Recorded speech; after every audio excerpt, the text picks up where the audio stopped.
Welcome back to Red Wilson Field in Yarmouth. Final score on this Saturday evening, the Chatham Anglers 9, the Yarmouth Dennis Red Sox 5. Big victory for the Anglers. Time to reel it all in.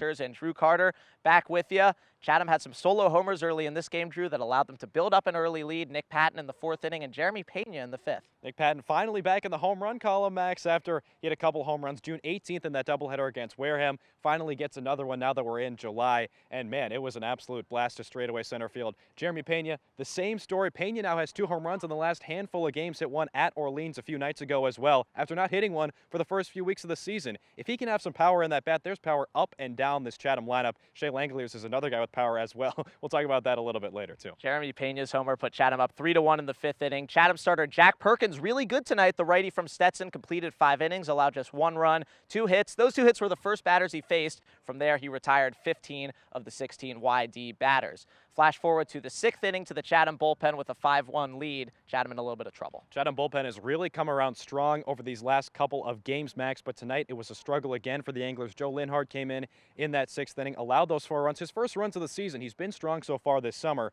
but today was a struggle. A 3-run home run for Alfonso Rivas, actually going out to right field instead of straightaway center. But Whitey got back into the game with 1 swing of the bat, and it kind of came as a monsoon of offense in that 1 inning. Yeah, 4th homer of the game.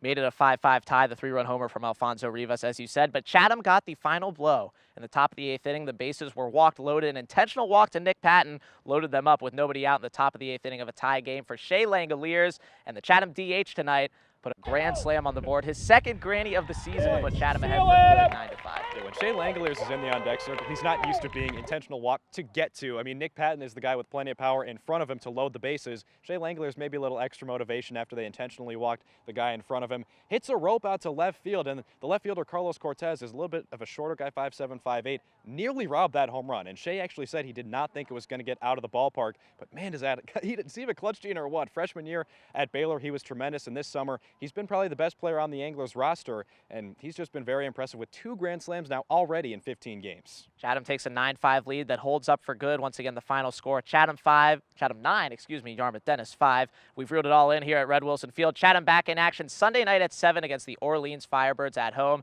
Drew Carter, I'm Max Herz. We've reeled in a big day of offense in Yarmouth.